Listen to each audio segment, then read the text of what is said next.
Hi everyone. एक case आपके साथ डिस्कस करना चाहती हूँ, लेकिन इसको डिस्कस करने के लिए पहले आपको पेशेंट का वर्सन पहले सुन लेना चाहिए ताकि आप इसको अच्छे से समझ पाइए। और वीडियो शुरू करने के पहले let me introduce myself first. I am doctor Monika Gupta. I am third generation homeopath of my family, working as medical officer under Bihar government and also practicing homeopathy for more than 20 years। तो पहले इस patient के version को सुनिए, उसके बाद हम discuss करेंगे इस केस को। हाँ, क्या दिक्कत है बताइए फिर से। एलर्जी हो रहा है, चुनचुनी हो रहा है। हाँ ये ठंडा हो या गर्मी हो, धूप हो या छाया, हाँ, एकदम बेचैनी हो जाता है। दाना निकलता है दाना कि नहीं निकलता है, दाना बिल्कुल नहीं निकलता, कुछ नहीं होता है, बस ऐसे ही चुनचुनी होता है। चुनचुनी होता है। चुनचुनी होगा तो बेचैनी भी होता हाँ, है। अच्छा एक बात और बताइए, हम नहीं पूछे उस समय आपसे कि आराम कैसे मिलता है।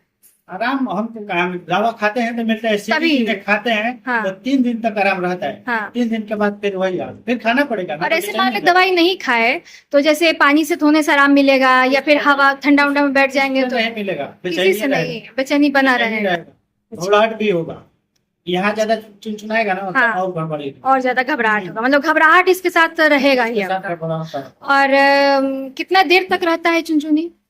मान के चले कि दवा नहीं खाएंगे तो एनी टाइम तो आपको हमेशा दवा जैसे पॉकेट में रखे ही रहना पड़ता हो। दवा रखते हैं खरीद करके, एक पता। हाँ। 1 महीना चल जाता है, फिर फिर उड़ाने वही के पहले लेकर रख देते हैं। ओ, तो ये तो बहुत खराब आदत है ना, और उससे सॉल्यूशन भी नहीं होगा, आपका निदान भी नहीं होने वाला। दवा भी बहुत कराए, हाँ। नहीं सुधारा। कितना साल से है ये आपको। लगभग मान के चलिए 8-10 साल हो गए। 8-10 साल से। ठीक है, तो इसका रिजल्ट मुझे इतना जल्दी मिला है, मतलब सेकंड प्रिस्क्रिप्शन में ही मुझे इसका रिजल्ट इतना बेहतरीन मिला, पॉजिटिव मिला। तो मैंने सोचा कि इस केस को मैं आप लोग के साथ भी डिस्कस करूं। तो ये जो केस है, ये अभी आपने जो वर्सन सुना पेशेंट का, उससे आपको क्या समझ में आता है। उससे ये समझ में आया कि एक तो ये स्किन डिजीज़ है, दूसरा मतलब डायग्नोस्टिकली स्किन डिजीज़ है, होम्योपैथिकली मैं नहीं कह रही हूँ, लेकिन और क्या है कि बहुत क्रॉनिक है। तीसरा पेशेंट खुद बोल रहा है कि 8 सालों से मैं परेशान हूँ, जिसके कारण मुझे बेचैनी है साथ में और खुजली है, मैं किसी काम में अपना ध्यान नहीं दे पा रहा हूँ। बहुत सारा जो उसका वर्सन है मैं रिकॉर्ड नहीं कर पाई, आपके साथ शेयर नहीं कर पाई, लेकिन मैं आपको यहाँ पे क्लियर बता रही हूँ कि मैंने जब उससे पूछा कि आपका स्वभाव कैसा है, तो उसने बताया कि मेरा स्वभाव शांत है, लेकिन मैं बहुत ज़्यादा बेचैन रहता हूँ अपने परेशानी को लेके। साथ में मुझे ऐसा लगता है कि मैं अपना काम प्रॉपर वे में नहीं कर पा रहा हूँ। तो भाई क्यों नहीं कर पा रहे हैं, आप तो काम करते ही हैं, खेती बाड़ी करते ही हैं, तो काम क्यों नहीं कर पा रहे हैं। तब उसने बताया कि मेरा जो बेटा है वो नशे की लत में चला गया है, जिसकी वजह से मुझे एक तो ये टेंशन रहता है कि आगे भविष्य क्या होगा, फ्यूचर का टेंशन रहता है। खुद का उतना टेंशन नहीं रहता है, लेकिन बच्चे का टेंशन रहता है। साथ में ये टेंशन रहता है कि मैं जो काम कर रहा हूँ उसमें मैं परफेक्ट नहीं हो पा रहा हूँ, तभी तो मेरा बेटा जो है वो इस तरीके से मतलब अगर कहा जाए तो नालायक निकल गया है।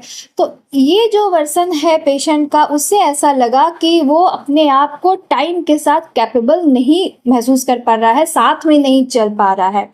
ऐसा वो महसूस करता है कि समय आगे आगे भाग रहा है और वो कोप अप नहीं कर पा रहा है समय के साथ में। तो ये जो फीलिंग है, ये फीलिंग ही मेडिसिन को इंडिकेट करती है। और मैं यहाँ पे प्रिस्क्रिप्शन जो मैंने डाला है, मैंने नेट्रम आर्स का प्रिस्क्रिप्शन डाला है।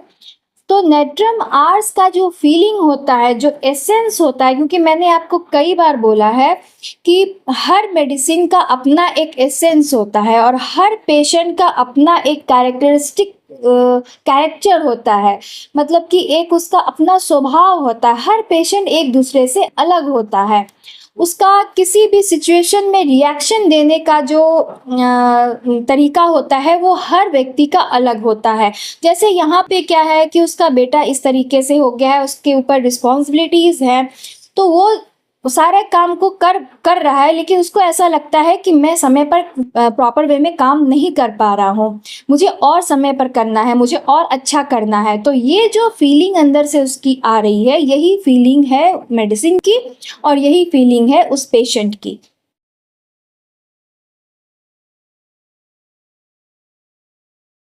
अगर मैं नेट्रम आर्स के एसेंस की बात करूं, मतलब कि अगर 1 लाइन में अगर मैं नेट्रम आर्स को अगर डिफाइन करना चाहूँ तो मैं कहूँगी कि वर्किंग अगेंस्ट टाइम, यानी कि टाइम के अगेंस्ट वो काम कर रहा है, मेहनत कर रहा है, वो समय से आगे निकलना चाहता है लेकिन वो कर नहीं पा रहा है। तो ये जो उसका फीलिंग है वर्किंग अगेंस्ट टाइम, ये शब्द को, इस लाइन को समझने की कोशिश कीजिए।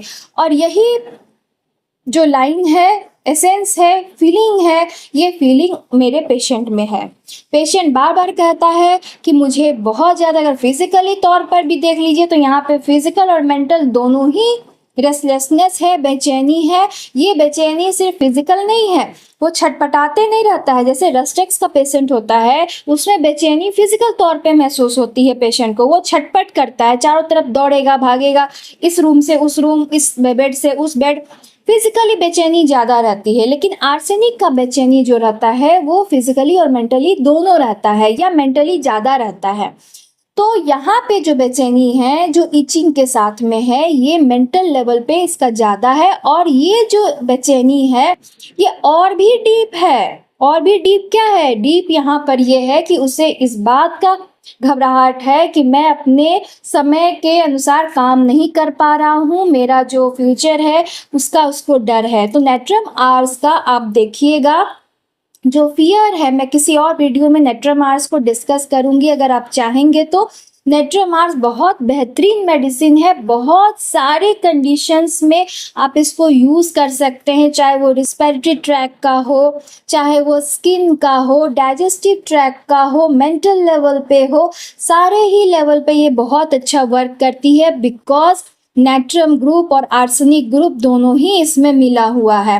तो आप कहेंगे कि मिला हुआ नहीं है, दोनों मिला हुआ है। लेकिन अगर ये नेट्रम आर्स, नेट्रम का जो सिम्टम है वो बिल्कुल अलग है, आर्सेनिक का जो सिम्टम, तो इसमें नेट्रम ग्रुप के जो सिम्टम है यानी नेट्रम का जो कैरेक्टरिस्टिक सिम्टम्स हैं वो भी आपको मिल सकेगा और आर्सेनिक का भी सिम्टम मिलेगा। तो नेट्रम आर्स का एक अपना खुद का सिम्टम हो जाता है, यानी कि अगर पेशेंट में आपको नेट्रम ग्रुप के भी कुछ सिम्टम मिल रहा है, आर्सेनिक का भी बेचैनी मिल रहा है, तो आप नेट्रम आर्स दे सकते हैं।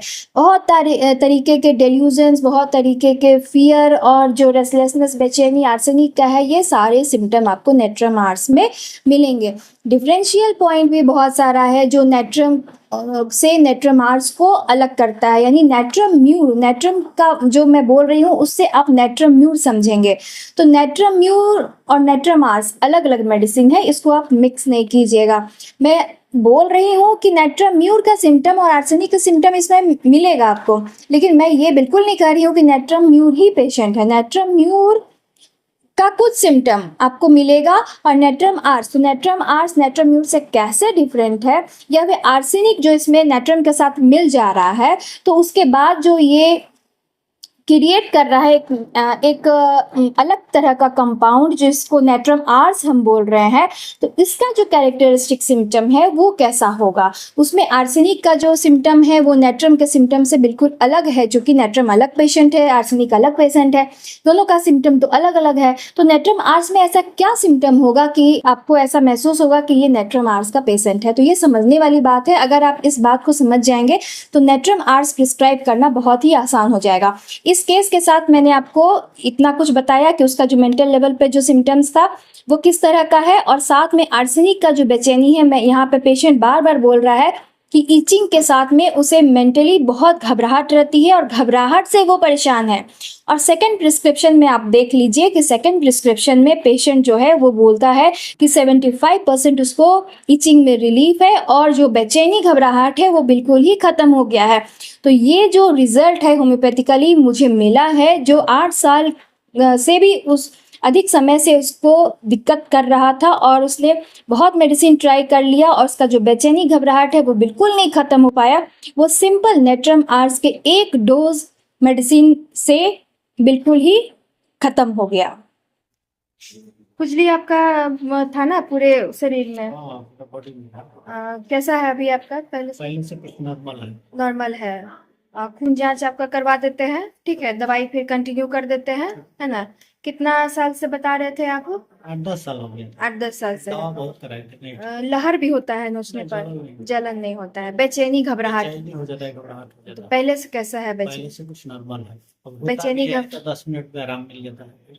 अच्छा, पहले कितना पहले देर? तो मैंने बेचैनी हो जाता था तो दवा खाना ही पड़ता था, मान के चलिए कि बर्दाश्त से बाहर हो जाएगा तो खाना ही खाना ही पड़ेगा। अब कब नरम होगा नहीं होगा उससे मतलब नहीं है। और बेचैनी घबराहट भी हो जाता था? घबराहट, बेचैनी बेचैनी में कैसा है अभी आप? बेचैनी नहीं है। बेचैनी एकदम नहीं हो रहा है, खुजली है तो थोड़ा खुजली सा? है, थोड़ा बहुत कभी कभी हो रहा है, फिर नॉर्मल हो गया। ठीक है, तो अभी कंटिन्यू कर दीजिए दवा, है ना, करके फिर बताइए। इसलिए जो लोग भी ये बात बोलते हैं कि होम्योपैथिकली क्योर नहीं होता है, ये वही लोग बोलते हैं जो पेटेंट मेडिसिन का इस्तेमाल करते हैं और कुछ सालों तक इस्तेमाल करने के बाद भी उनकी जो तकलीफ है, उनके पेशेंट की तकलीफ जो है वो ठीक नहीं होती है। तो पेशेंट भी बोलता है कि होम्योपैथी काम नहीं करता है और डॉक्टर भी बोलता है कि क्योर होम्योपैथी में नहीं होता है। तो इस केस को आपको देखने के बाद क्या महसूस हो रहा है? क्या आपको ऐसा लगता है कि 1-2 मंथ के बाद ये पेशेंट ठीक होगा या नहीं होगा? बिल्कुल होगा, यानी कि ये अपने प्रॉब्लम से निजात पा जाएगा और ये तकलीफ फिर दोबारा कभी इसको रिलैप्स नहीं करेगी और इसी चीज़ को हम क्योर कहते हैं। यानी पेशेंट जो है वो अपने वास्तविक रूप में जब वापस आ जाता है उसे ही हम क्योर कहते हैं। तो इस तरीके से मैं ये सिर्फ बताना चाहती हूँ कि अगर पेशेंट और मेडिसिन का आपका जो एसेंस है, पेशेंट का जो कैरेक्टरिस्टिक सिम्टम है, PQRS है, आपने उसको ढूंढ लिया और आपको अपने मेडिसिन यानी कि जो आपका औजार है उसकी पूर्ण जानकारी है, तो आप मेडिसिन को प्रिस्क्राइब अपने कॉन्फिडेंस के साथ कर सकते हैं और वो मेडिसिन अंदर जाके एक्ट करती है बेहतरीन तरीके से और रिजल्ट भी आपको बेहतरीन मिलता है बहुत ही कम समय में। इस बात को हमेशा याद रखिएगा कि कम समय में बहुत ही रैपिड एक्शन होता है होम्योपैथिक मेडिसिन का। इसीलिए कभी भी होम्योपैथिक मेडिसिन को ये कतई मत कहिएगा कि इसका एक्शन स्लो है, बिकॉज अगर 8 साल का बीमारी अगर 10 दिन में ठीक हो सकता है, 15 दिन में ठीक हो सकता है, तो फिर आपका कोई भी तकलीफ बहुत कम समय में ठीक हो सकता है। उसका एकमात्र यही विकल्प है कि आपको अपने मेडिसिन की जानकारी होनी चाहिए और आपको अपने पेशेंट की जानकारी होनी चाहिए कि आपका पेशेंट किस तरीके का है। अगर आपको इस दोनों की जानकारी है तो आप प्रिस्क्रिप्शन बहुत ही आसान तरीके से कर सकते हैं और इसको करने के लिए सबसे बड़ा यही है तरीका कि आपको रिपीटेड एक्सपोजर करना पड़ेगा। रिपीटेड एक्सपोजर मतलब कि आपको अपने नॉलेज को इन्हेंस करना पड़ेगा। कैसे इन्हेंस करना पड़ेगा? हमेशा आपको स्टडी में लगे रहना पड़ेगा, बहुत सारे पेशेंट को देखना पड़ेगा और अपने सीनियर मोस्ट जो आपके टीचर्स हैं, जो डॉक्टर हैं, जो आपको लगता है कि ये प्रिस्क्रिप्शन अच्छा करते हैं या उनके पास नॉलेज है, तो आप उनसे नॉलेज गेन कर सकते हैं। बस यही तरीका है अपने नॉलेज को इंक्रीज करने का। मिलती हूँ अपनी नेक्स्ट वीडियो में, ऐसे ही किसी इम्पोर्टेंट इंफॉर्मेशन को आपके साथ शेयर करूँगी। तब तक के लिए take care of yourself, be happy, healthy and smiling always. Thank you for watching.